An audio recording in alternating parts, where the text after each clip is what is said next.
Hey, welcome to the January program of the Larchmont Historical Society. I'm Ned Benton. I'm one of the board members of the society, and I'm a professor at John Jay College of Criminal Justice. Our topic today is about slavery in Mamaroneck Township. Mamaroneck Township is approximately what the town of Mamaroneck is today. Of course, there wasn't any Larchmont. And so we're talking about a place that's a bit different from what we know of now. I'm not a historian. I'm a professor of public administration, and I guess I think every professor is a bit of a historian. You can't study anything without getting a sense of history. But if you would ask what discipline I bring to this, I run a master's program about oversight and inspection of public agencies for waste, fraud, and abuse and corruption. And so I guess I'm an investigator. And I've been investigating who were the slaveholders and where were the slaves and what happened. And so this is the preliminary report of my investigation.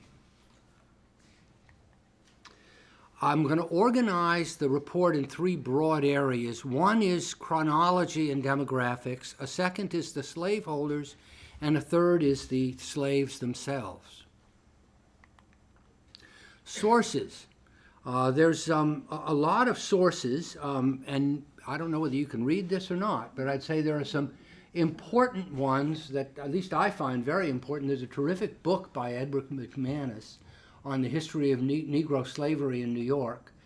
There's a terrific collection of statistics on the population of the province of New York. These are statistics on the demographics of the colony before the Revolution. So they're the English were producing these.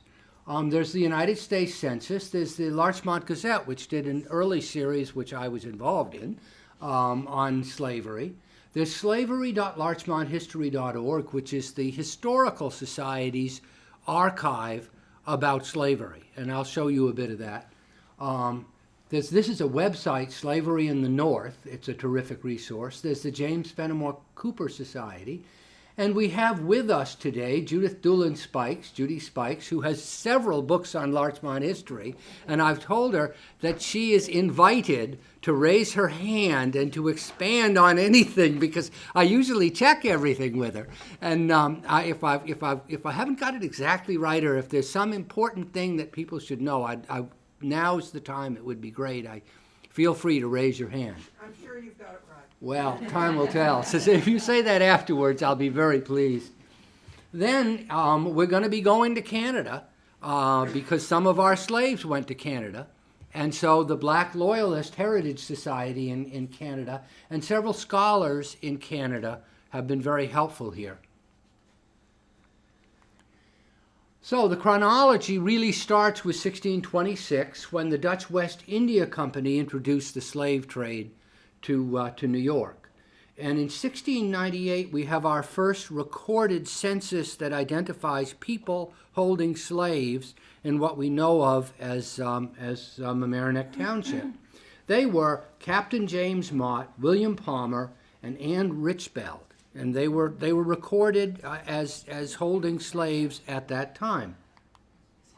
Now, this is the whole story. If you memorize this, you can go home. It is the picture of the demographics of slavery from 1698 to 1820.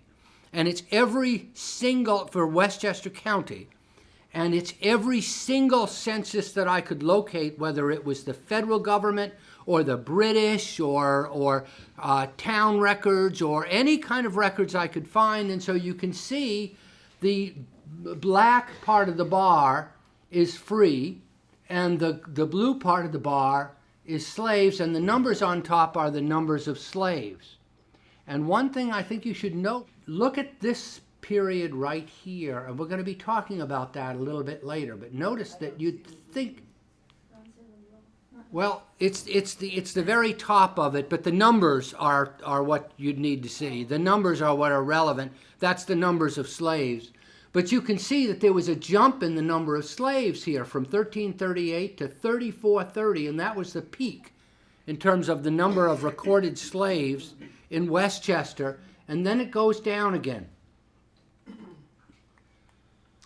Now, this is the census of Westchester in 1712. This was done by the British government. And they refer to a place, let's go right here, it's called Mamaroneck. I guess it was his brother Sam. But anyway, now we know where the name come from. We all these Indian things, it was really named after Mo. But in the 1712 Mamaroneck census, there were 84 people, 9 of whom were slaves. And this tells us, you know, there were 72 male slaves under 16. There were 72 female slaves, 16 and above. There were 62 female slaves under 16. There were 127 male slaves from 16 and above. So that's breaking down the numbers that you saw in that other chart about the numbers of slaves in Westchester. This is one of the source documents for that big table, the big graph. Now, this is a composite of the 1790 census. This is the first census that the United States did, and they did it everywhere, and so they did it here. And you can see that the categories, that right there, the word is slaves. And so the United States identified 57 slaves in Mamaroneck in 1790. Now these are all the names, and so you say, how do I know the names? Here are the names, and I look down here to see who had the slaves. And so that's one of the ways that we know, and we'll be going into that in some detail. Now, here is a table. You might ask, well, who had more slaves and who had fewer? And so I took 1790, and I did a little bit of calculation here. So what we have here is we've got the total population of a bunch of counties. And then I have Mamaroneck Township. Then we have the number of slaves, and then we have the percent. So our biggest slave-holding entity was actually Brooklyn. Kings County, 32% of the population was enslaved. 32%. That is higher than most of the places in the South at various times. I mean, this is a huge number, and actually there is a Brooklyn Historical Society presentation that's going on that actually is struggling with that fact, because I don't think people realize that Brooklyn, I mean, if you think of slavery in New York City, Wall Street was the market. But where they actually went was Brooklyn, Queens, and Staten Island. There wasn't a lot of slavery there was some, but the proportion, as you can see, New York City, it was 7.17%. Now, you can then say, well, Westchester, where were we? We were 5.91%. But Mamaroneck Township, you know, we were twice the average in terms of the percentage of population enslaved compared to the rest of Westchester County. So, you know, we weren't sort of a minor, we were kind of we were more intensive. Now, going on with respect to the chronology of the slave trade and slavery, 1771, the Quakers adopted a resolution against slavery. They just said that it should be abolished, and they said that the local councils should do it. And we had a community of Quakers, and so, you know, there were Quakers in Mamaroneck and in Westchester who began to, if they weren't already opposed to slavery, began to really take actions in opposition to slavery, although some of them were somewhat puzzling. Slave trading was outlawed in 1788 in New York, and that's going to be an important factor in some analysis we're going to do in a little while. In 1799, there was a state law for the gradual abolition of slavery. And, you know, Jonathan Ryder last week in his book presentation here talked about why we can't wait. And, you know, when it came to abolishing slavery, they first tried to do it in 1785, and the Assembly passed something, but the Senate wouldn't pass it. Finally, in 1785, and finally in 1799 they do it. But notice, the males were to become free at age 28 and the females at 25 if they were born after July 4th, 1799. So it was like, we're abolishing slavery, but not quite yet. Till then, they would be the indentured servant of the mother's master. And slaves already in servitude before July 4th, 1799, remained slaves for life, although they were also reclassified as indentured servants. So it's like they abolished the term slavery, but they maintained the factual condition. This was the graphic there is of the actual law. Now, the question we have is, was this emancipation? We think of the movie, The 12 Years a Slave. Well, what happened to that man in the movie was illegal. But in the time period we're speaking about, it was perfectly legal to go sell your slave down in New York City, and the slave traders would take them down to the South. In fact, if in the 1780s, based upon economic studies of slavery, the trader could make a profit of $6,000 in today's dollars per slave. And so there was a lot of press, to say to people in Westchester and in other parts, your slave is going to be worth less and less and less, but if you do something with me right now, I can pay you quite a lot. And so slaves were getting valuable. Owners avoided the ban on the slave trade by disguising purchases as leases or indentures.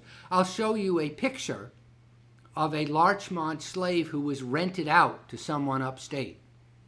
I mean, he was rented, and that's what they said.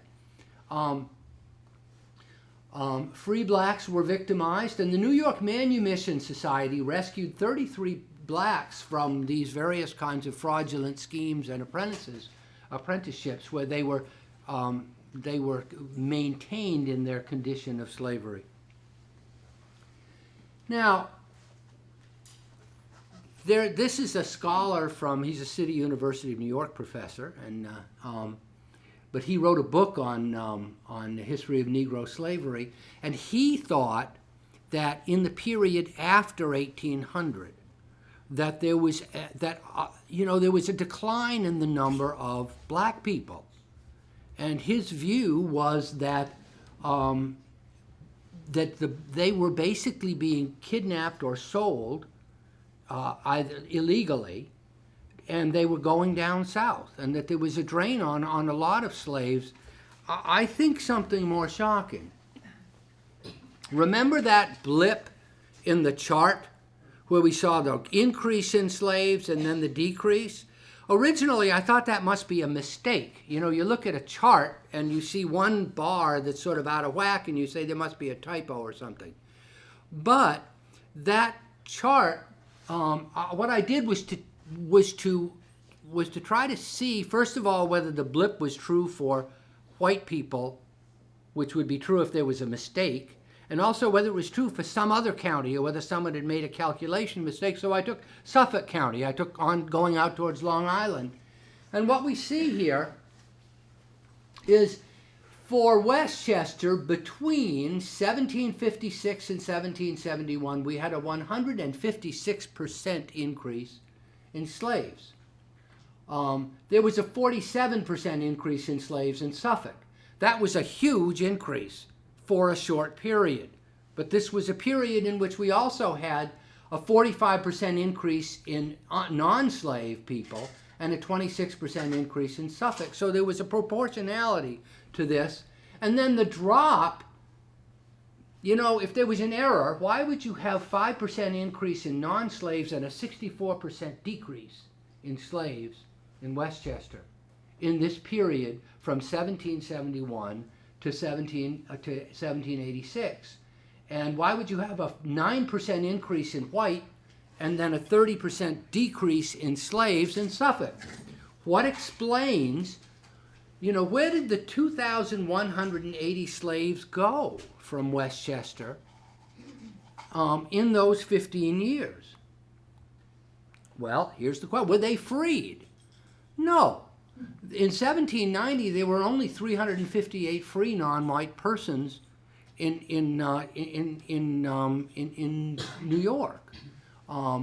Were they sent to Canada? We'll get into sending the slaves to Canada. A bunch of slaves went to Canada, but I'm going to say it might have been 12 or 15 from Westchester that went to Canada after the Revolutionary War. Were they sold and sent south? Well, I think there's reason to believe that that's exactly what happened. In 1771, a New York Constitutional Convention passed a resolution urging future legislatures to abolish slavery. In 1785, as I told you, the Assembly passed a law abolishing slavery. And as I said, there was high demand for slaves if you would sell them to slave traders, to just take them down to the market in Wall Street, and they could send them to the South, and you would make a lot of money, and they would make at least $6,000 in profit. And the slave trade was not abolished, was not outlawed, until 1788. So a New York City Wall Street slave market buyer representing the southern markets could pay much more than a Westchester owner would ever pay or rent, or that a slave, you know, a slave would be worth if someone was trying to reckon the value. And so I think that there were several thousand people like the man in the 12 years a slave who were basically sold from Westchester County down to the southern plantations, where, you know, I would think the conditions would be considerably worse. I mean, in terms of what, yes? But he was a free man when he was sent down south. He was tricked. I know. What they did to him was illegal. But what they did to these people was legal, which I think in a sense is even worse, yes. You know, I think also another factor to add to what you're saying is, it seems to me that in the North, very early there was a diversification, an economic diversification, where the South continued to be very, very agriculturally based. Yeah. And I would agree with you. It seems like people in the North saw this as a quick way to make a lot of money, Mm-hmm. and people in the South would be more than willing to take them. Right. Yeah. Okay, we'll keep going here. Now we're going to talk about the slaveholders. Now some of the names are going to be familiar to you. Why would that be? You'll learn about the Griffins, the Delanceys, the Monroes, the Richbells, the Palmers, and once again the Delanceys. And if you wonder where the slaves might have lived, well, you might go to the intersections of the streets that we named after the slaveholders. But this is a list of all of the names of the slaveholders that I've been able to identify. Now,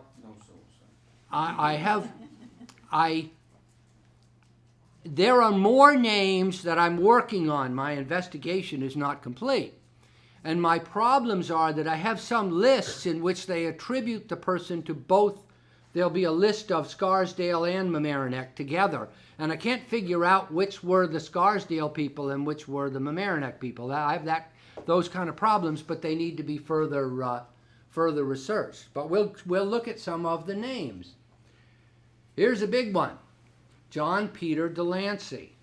Now, this picture right here, this is a cropping of a picture of the mural in the Mamaroneck Library, featuring the wedding of James Fenimore Cooper. And that's John Peter Delancey. And then behind him, you know, because this is a picture from the 1930s, you know, but you can imagine that the painter, in researching the question, made a point, because these are people that some of the records speak of the waiter. Some of the family narratives about life in the Delancey household speak of the waiter. And so, you know, there's your first effort at a picture of a slave, but there will be more. And this painting is from the Fenimore Art Museum. It's by John Wesley Jarvis. It's from 1814. But that's an actual painting from life, whereas the other one is not, although I think that the painter who painted the mural kind of must have seen this and probably was sort of wondering what it might have been like. Now, this is the Delancey's home back when it was on top of Heathcote Hill. And then this is a picture of the Delancey's home now on the Post Road. It is the restaurant La Piccola Casa. And so it's this building that's still there. In fact, there's some thought about tearing it down, and there's a controversy about whether it should be torn down or not. But it's one of our, if there's a rationale for keeping it, the rationale might be that it's one of the few buildings in the town of Mamaroneck that actually housed slaves. And we know who the slaves were, and we know when it was. Now, the Delancey slaves, there are many of them, but this is a list of the actual names that are recorded in documents. So these are the actual names of some of the slaves that they had, and we're going to get to know them a little better in a short time. Well, Joseph is sometimes referred to as the waiter. He might have been the guy in the back in the picture. Now, Susan Cooper in 1883 wrote a memoir about life in the Delancey household, and she wrote about the waiter, who I think is this person inspired that picture. Harriet was a cook, and I think this is also from the library, and I think this was inspired from Harriet. And Henry was described as Harriet's son. And now, John Peter Delancey, now this is a Judy Spikes question. Sometimes I find that people say that John Peter Delancey's father was somebody different than Peter Delancey. But sometimes I find that they show that he was the Peter Delancey, which would be this Peter Delancey, Esquire, who operated a mill. Now, it's recorded as being part of Westchester County, but that's because back then the Bronx was part of Westchester County, much of the Bronx. And so the mill that Peter Delancey, which is John Peter Delancey's father, until Judy proves me wrong, but certainly as a relative, it's the whole family crew. He operated, his slaves were named Honeyball, Tom, Tim, and these are the names. And I have not included them in the big list because they're not in Mamaroneck. But they operated Delancey's mills on the Bronx River. And these mills, basically, if you think of the Bronx Zoo, and the Bronx River going through the Bronx Zoo, south of the Bronx Zoo on the Bronx River was where Delancey's mills were. That was the Delancey property in the middle 1700s. Now, let's go to the Palmers. The Palmers, there are a lot of slaveholders in the Palmer family. I've just gone through and identified it. Every instance in which someone in a Palmer family is holding a slave and what the name of the slave is. Now, some of these people didn't live in Mamaroneck Township. But what I'm offering to you, some of these do. I'm offering to you the evidence that the Palmer family was a very large collection of slaveholders. And so you see all kinds of names of slaveholders, even though in 1790 we see them only holding two with Mary, and then in 1800 Elihu, and these are the only ones that are in the United States Census directly attributed to here. This is an example of a British census, and what you've got, you have the the Palmers, Nehemiah. You've got Benjamin Palmer. You've got, you'll meet the Griffins later. They're here. So you've got a collection of Palmers here that own slaves. Now, I'm putting up a map that Judy will recognize because it's from her book, Images in America, Larchmont. And this is a map of Larchmont in 1716. And basically in 1716, Larchmont belonged to the Palmers. And Samuel Palmer basically gave to his sons 4 slices of Larchmont. And Nehemiah, we certainly know is a slaveholder. We have him documented as a slaveholder. The others are less clear. I also think for B. Weintraub, I have a realtor question. I notice up here that if you drive up what is now Chatsworth, you get up to a hill which is referred to as Rattlesnake Hill. And I just wonder whether the realtors ever thought of, saying I have a 4-bedroom Tudor in charming Rattlesnake Hill. It's a great place for kids and pets. Basically, it's a wonderful, charming place name for part of our community. Now, here's another leading citizen of our community. You'll recognize this is the Manor House. And who lived in the Manor House in 1790? Peter J. Monroe. And he was John Jay's cousin. John Jay's nephew, right. Okay, thank you for reading my words. He maintained in his legal residence in New York City, and he reported 4 slaves in his New York City census there. He appears in the town records as setting a female slave, Candace, free in 1803, and the birth of one of his slaves in 1814. And so there's two entries that are from him in our local records. Now the Motts.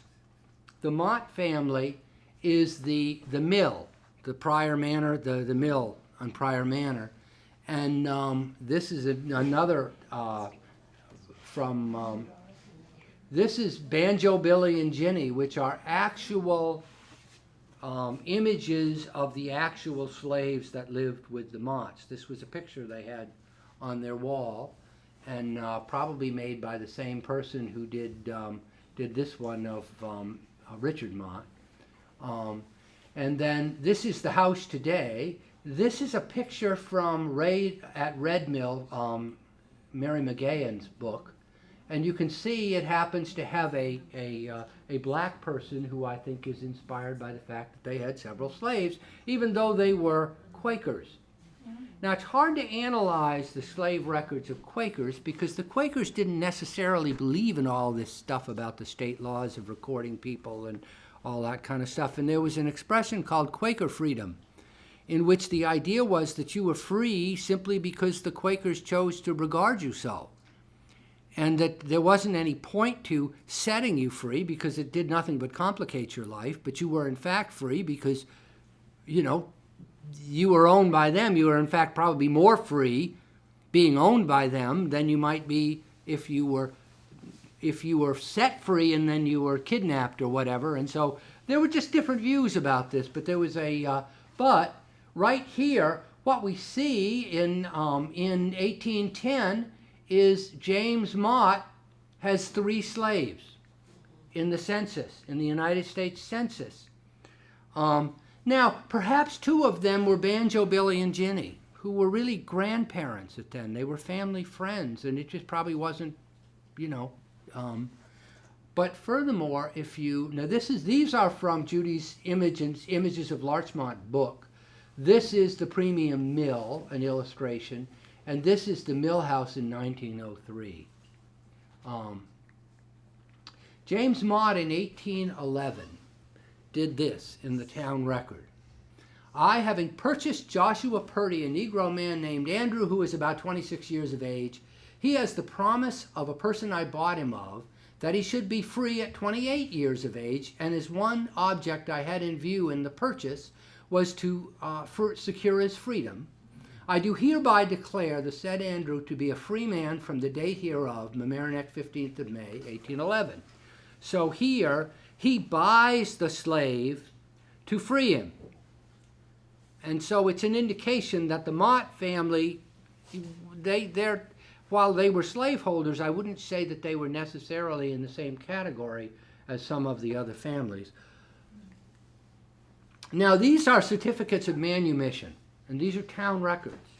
I don't mean some distant town. I don't mean a town that, it's the town of Mamaroneck records. You can go get these you can go into the clerk's office and go into the closet there and pull these records out. But these are people freeing people. And no, they don't. Although typically, the observation was they don't have last names. Typically, the last name was the surname of the slaveholder. But they didn't bother with that, since that was something that was, that I think they considered obvious. But these are manumissions. Now, the thing about manumissions is that if you had a slave and you wanted to sell the slave in some informal way to a slave trader who could pay you lots and lots and lots of money, you couldn't say you sold him. You couldn't say he died. You could say he died, but then if it was not a natural sort of, if you couldn't prove it was a natural cause, that wouldn't work. And so one of the things that would be done is to simply declare that you'd freed the person and they went down the road. And so I would surmise that, I can't say how many, but I would surmise that in some instances, these slaves were not being freed. This was a cover for a sale to a trader that was going to take them down south. It just happened too often but how many of these would be this way? I'm sure some of them were people that were, they'd earned their freedom in one way or another and were freed. Now, we wonder where they lived. Where were the slaves? And one technique, and we'll just briefly run through this, is to look at, this is a map of Larchmont and Mamaroneck in 1868, and I'm just going to show you some places where people with slaveholder family names resided. And so here we're going to look for the Palmers, and here they're all over the place. Palmer, Palmer, Palmer. You've got lots of Palmer. You've got lots of Palmer. Purdy. You've got Purdy. Where's Purdy? Where did he go? He's in here somewhere.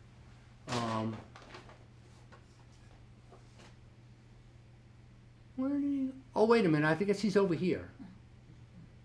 Oh no, he's up. This is a sort of a Chamber of Commerce list. Here's Jonathan Purdy, who's a builder, and then Griffin. Well, the Griffins lived up north towards Scarsdale, and so you've got Griffin, and so you've got a Griffin Road up there. Then Rogers. Let's see if we can find the Rogers. Rogers is an interesting name, and we'll meet the Rogers again. J.T. Rogers. You'll meet the Rogers in a little while. Now, Jedney. What do we have here? We have a Jedney hardware shop. Gray. Now, this is a guess here, but would Rector Gray of St. Thomas Church? There was a slaveholder Gray 50 years before. Haddon. We have a Haddon, a builder. And Delancey, now look at Delancey. Here's the Delancey's property that we looked at. The one, this is Mamaroneck Harbor, this is the Post Road. That's the Delancey property. But you've also got Delancey Point and Delancey's Neck. And so, the Delanceys are big time in this area. And so, now the Heights. The Heights, you're going further. This is Washingtonville. This is the railroad. So this would be the area of the train station in Mamaroneck. And here's the heights going up. E height and merit are both listed as slaveholders before. But these are family. These people, obviously, these people at that moment didn't have slaves, but their grandparents may have. And they may have, they may be the descendants, and so this may be family. We don't really know, but it's right. I'm half done. So now we get to it's a great time. This is now where we're going to get into who the slaves were. First, over here, this is an interesting painting.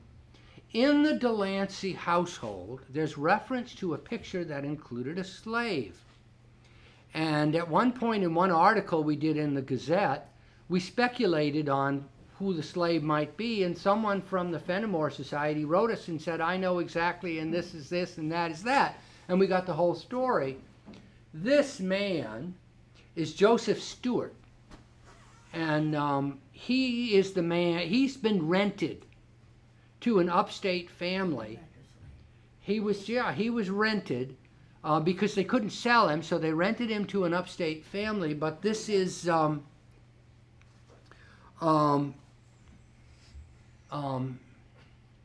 this is a Cooper. It was sort of in the Cooper family. This is a Cooper aunt. And then this is Banjo Billy and Ginny, and then these are pictures from the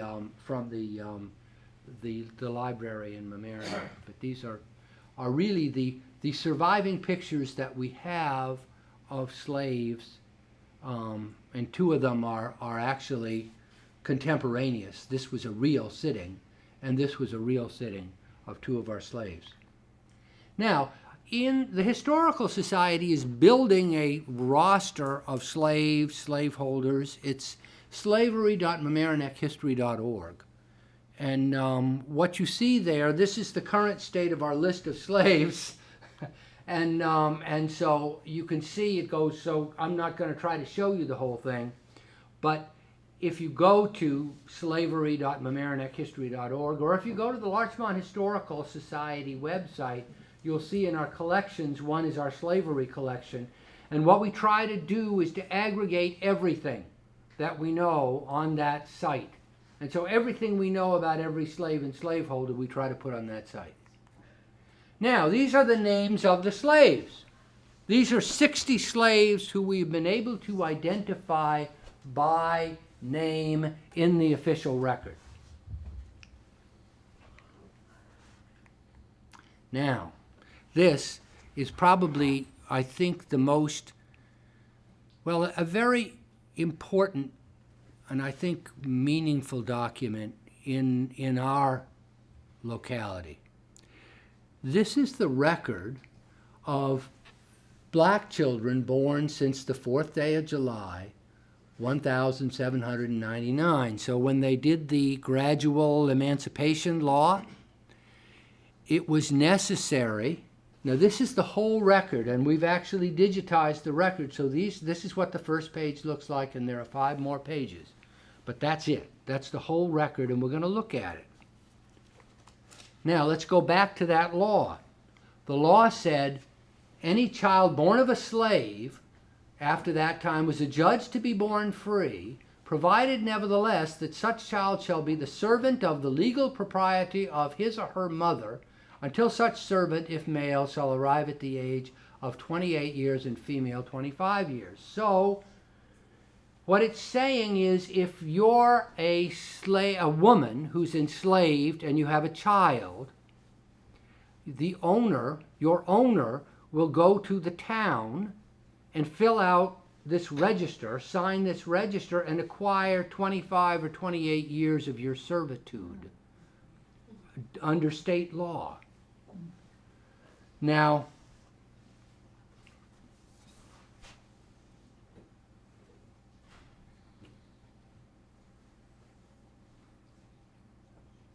this is simply, the next thing here is significant.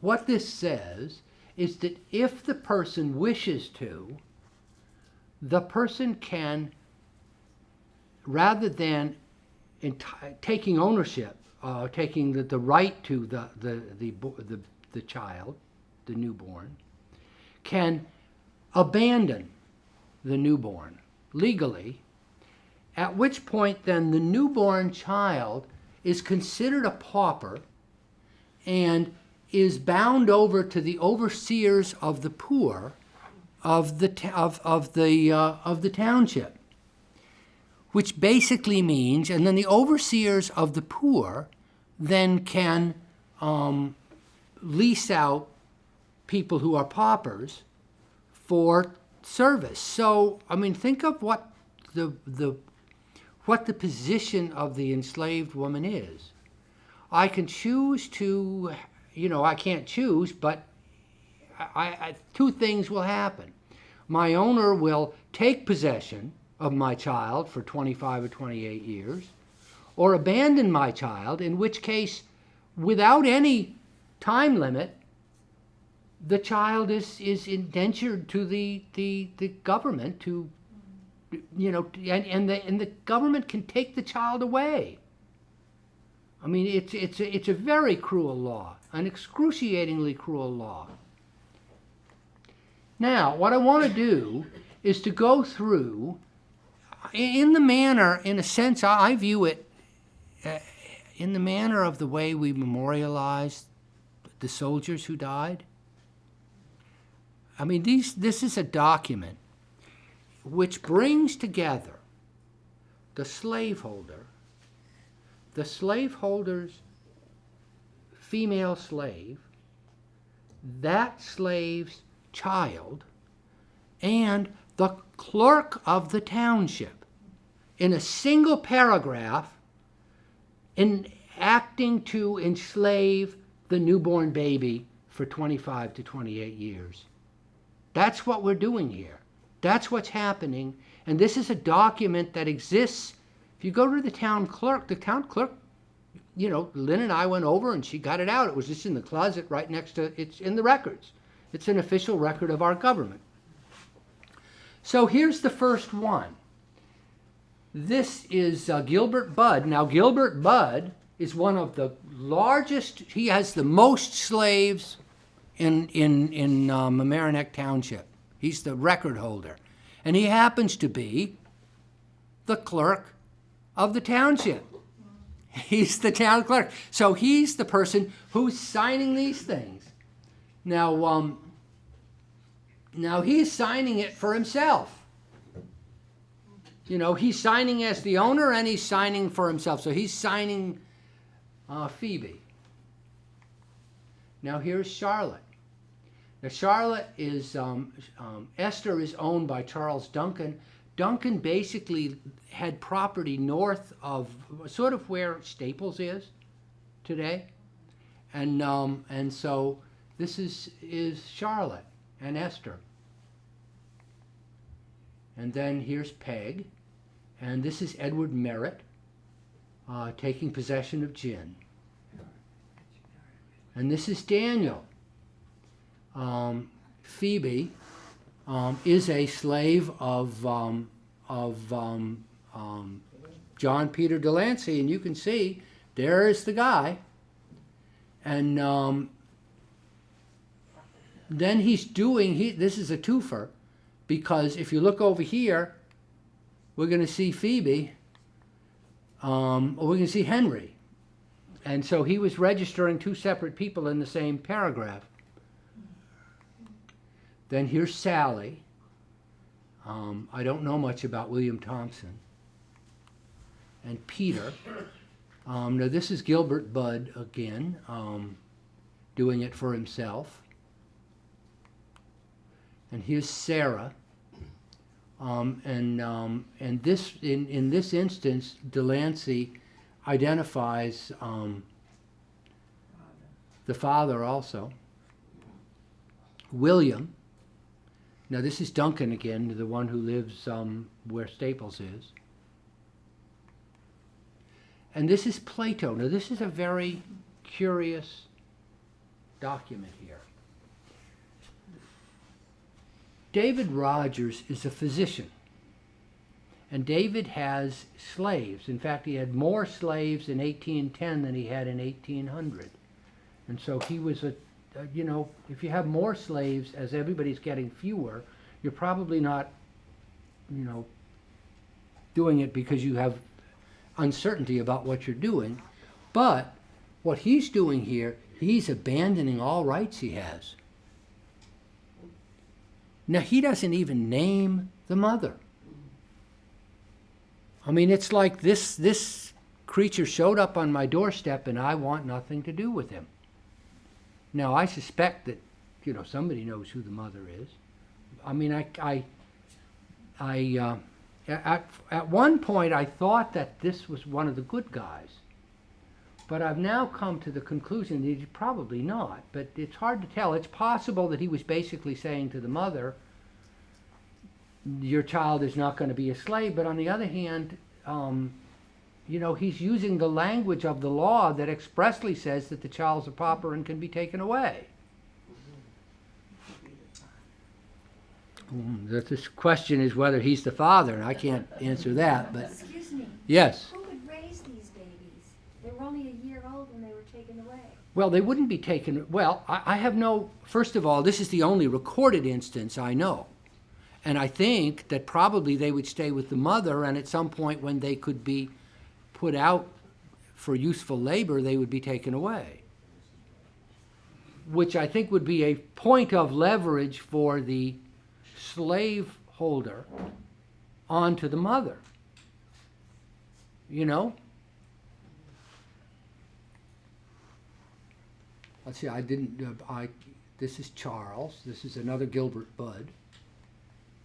Tom Pott, and Tom and Nanny Pott. Now, they had last names, and they belonged to John Peter Delancey, but they had last names that were different, which suggests to me that they bought them from, because this often would happen, you would buy a slave from the Potts, and the slave would retain the name the slave had with the first owner.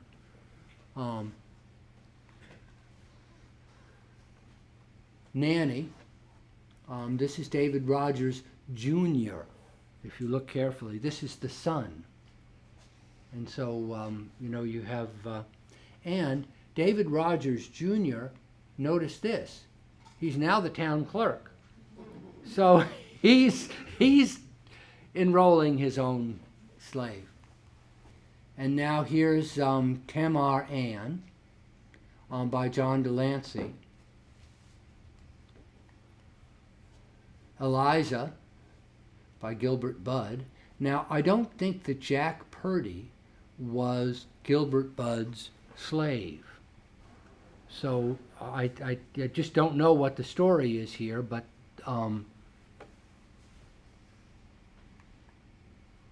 then here's George, son of Louis and Dorothea. Now, these are the Delanceys. And Benjamin. And this is the Merritts. And then this one here, this is Peter J. Monroe, and he's recording the birth on the 25th of May, 1814, of Charlotte, child of Nellie. Now, this birth had to have taken place at the manor house. That was where he lived. If it had happened in New York, he would have recorded it in New York. This was his property.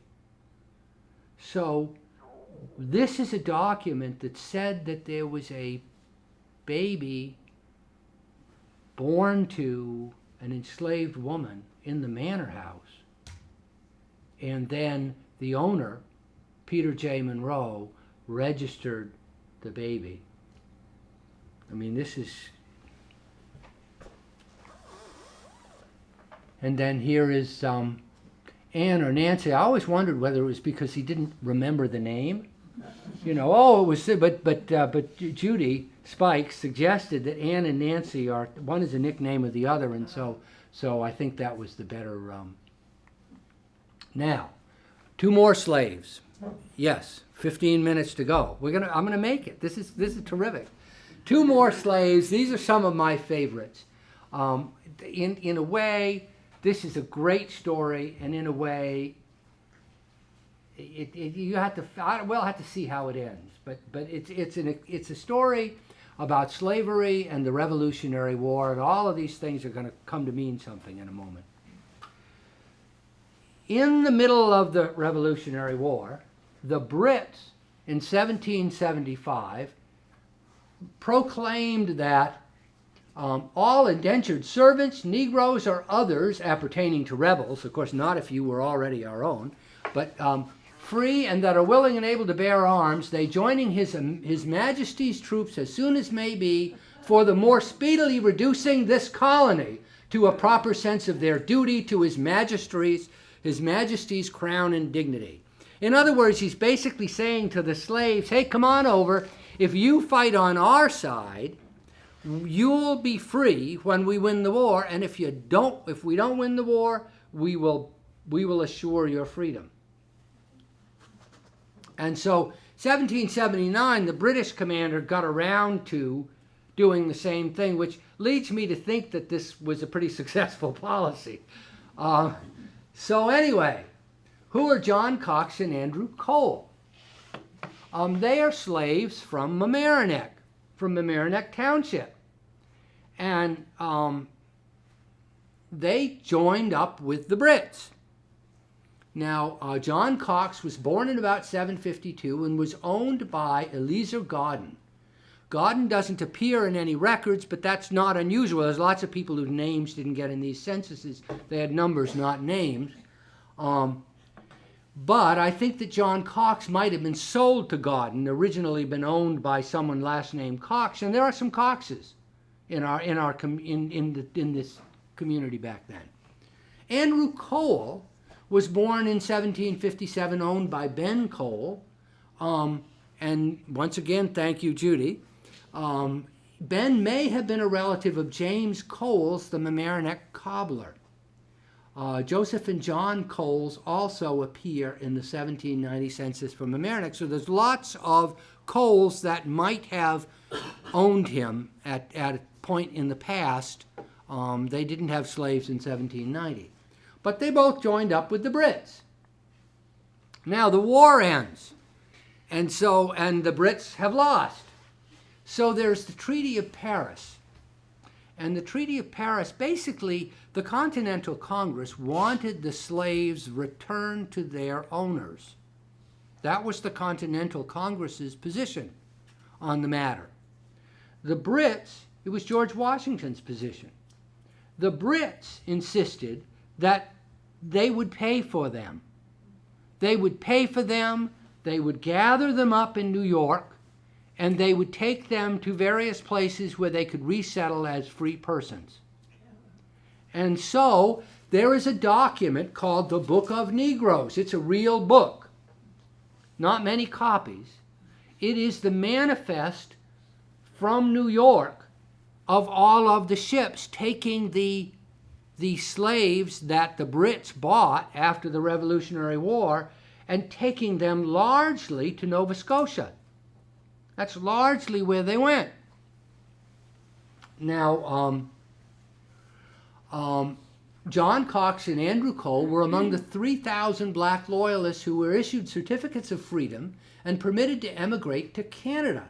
Their ship, the Clinton, was bound for Annapolis, Nova Scotia.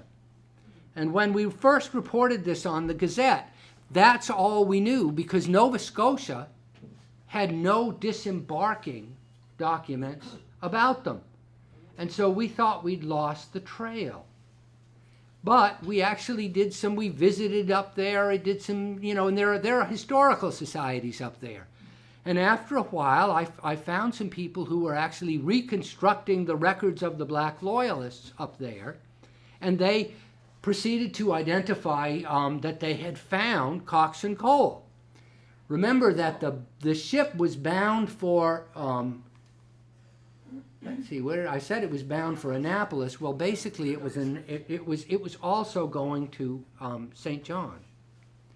And turns out, see, they were signed out in the Book of Negroes. This is the actual, it's been scanned, and so here's the actual page where their names are written.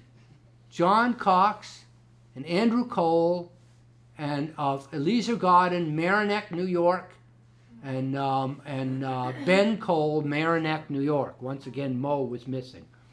And so they were aboard the Clinton, bound for Annapolis and St. John.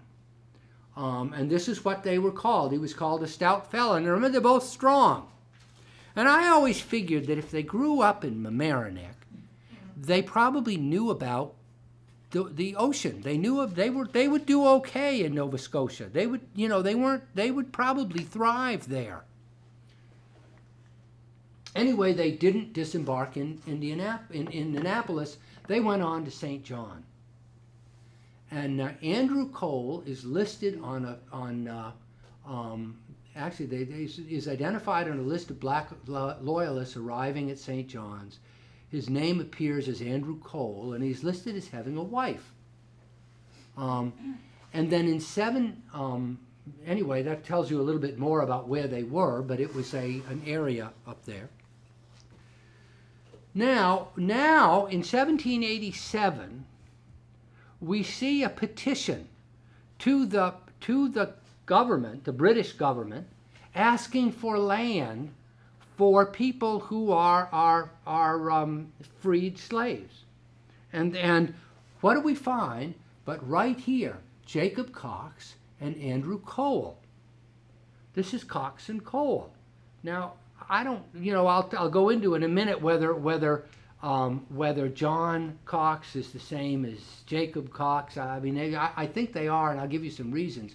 But basically, they met up on the boat with Richard Wheeler, whose middle name was Carancapone.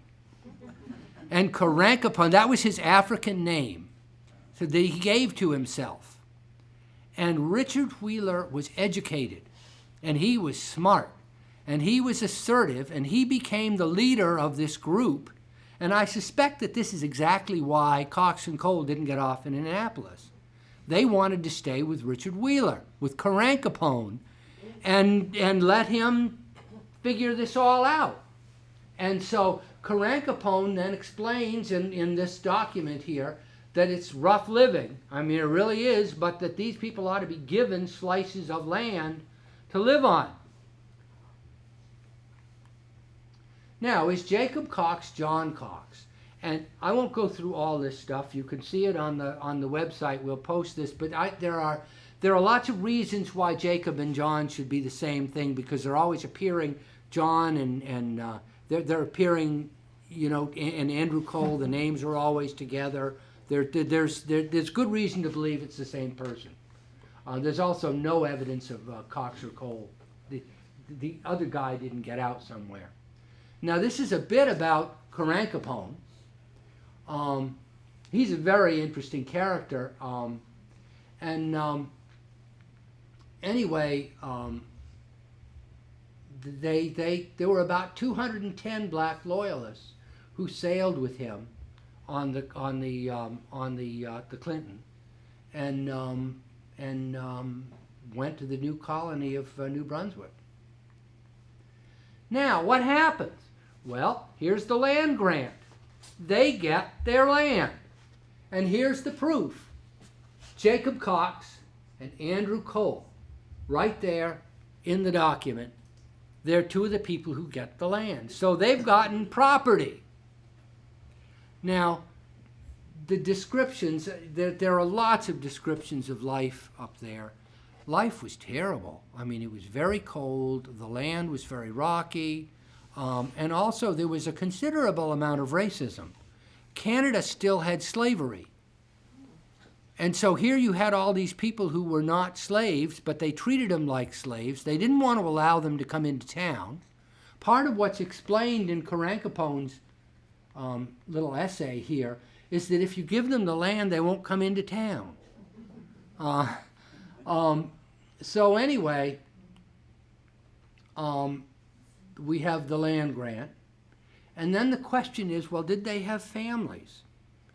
Well, there's evidence from the roster on the Clinton, the manifest on the Clinton, that there was a Mary Coles on the boat. She was freeborn from Mosquito Cove, another like Rattlesnake Hill, another place where we want to sell real estate, a place now known as Glen Cove. Next time someone wants to buy a house in Glen Cove, you can say, "You mean over in Mosquito Cove?" And then Nellie Cox with 2 children, and she's a former slave.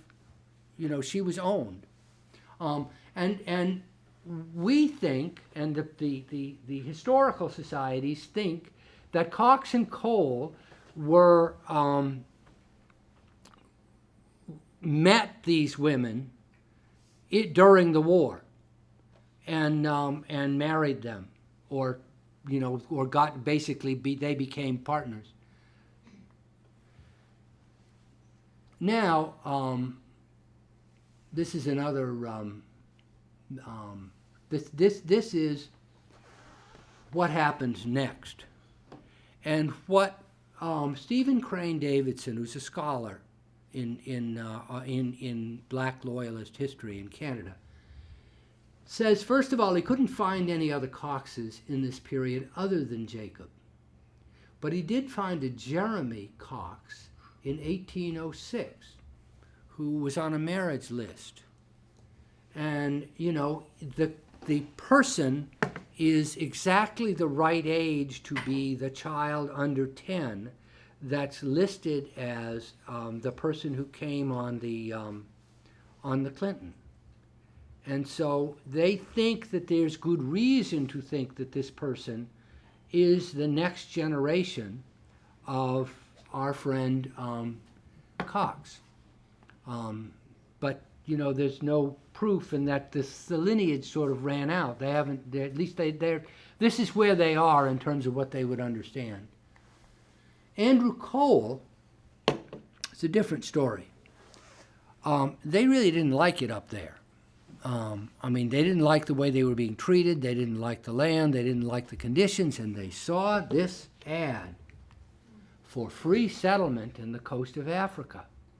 And there was a stampede of people, of free black people who had been in the Book of Negroes, going down to Halifax to accept the offer of resettlement in Sierra Leone.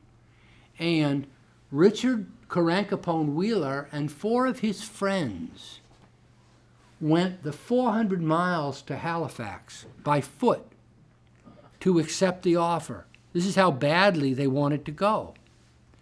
Now, Richard Carancapone Wheeler now appears, they're digitizing, part of studying slavery is that all of the records keep coming forward.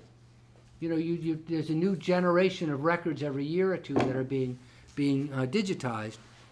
And Richard Carancapone Wheeler definitely was in Sierra Leone. He was being himself. He was a leader of people down there. He was elected to things. He was appointed to things. He was an important player in the black community in Sierra Leone for 20 or 30 years after he arrived. The question is someday, is Andrew Cole going to show up in one of those digitized documents? Or did he die in Canada? This is what we don't know. But when they said he was a stout man in the manifest, these are people that could walk 400 miles. Of course, you have to wonder what happened to his wife, but, this was years later. And so that's what we know. Now, today, there is a museum in Canada which honors the Black Loyalists, and it has a memorial to the evacuation of New York and the Book of Negroes, and Cox and Cole appear on the memorial. So 2 of our slaves are memorialized in Canada, and we should be proud of that. Furthermore, the place where they live, where they lived in 2011, in November 2011. Well, it's got the name somehow. That was what, that's a place name because that's who lived there. It is now in one of Canada's historic places. And I won't go into the whole petition, but they discuss the fact that the living there was very difficult, and they discuss Wheeler, and they discuss going to Freetown, and they discuss the petition in here, and they basically tell the whole story. But Canada's really valuing this story and this place and these people. And I think that's good to know. Now, a few hints for more to see. First, I did mention that the Brooklyn Historical Museum is doing an exhibition which would be worth seeing. Now, they're addressing more the period of emancipation, which would be after the period that I'm talking about. It would be in the first half of the 1900s. But that's a really neat show. There is slavery in New York, which is over, but it's still a website. And that's the New York Historical Society. Then this is something you won't know about, but it's coming up, and this is another professor at John Jay is doing John Jay's first, you've heard about these massive online open courses. Well, John Jay's doing one, and it's going to be done by John Madison, who is a member of our English department. He's both a lawyer and he has a PhD in English, and he's a Pulitzer Prize winner. He won the Pulitzer Prize for biography for Eden's Outcasts, which is a biography of Louisa May Alcott and her father. It's very interesting, and is interesting to somebody who's interested in progressive movements and progressive thinking back then, because her father was quite a progressive. But anyway, he is doing the MOOC on the literature of law and slavery. And so what he's looking at is the legal principles behind it, what the leading American or the writers of the time had to say about it, and then literature about the perspective of slavery from the slave, and the Civil War, and the institution of slavery today in law and literature. And so that's the end. Now I'm open to.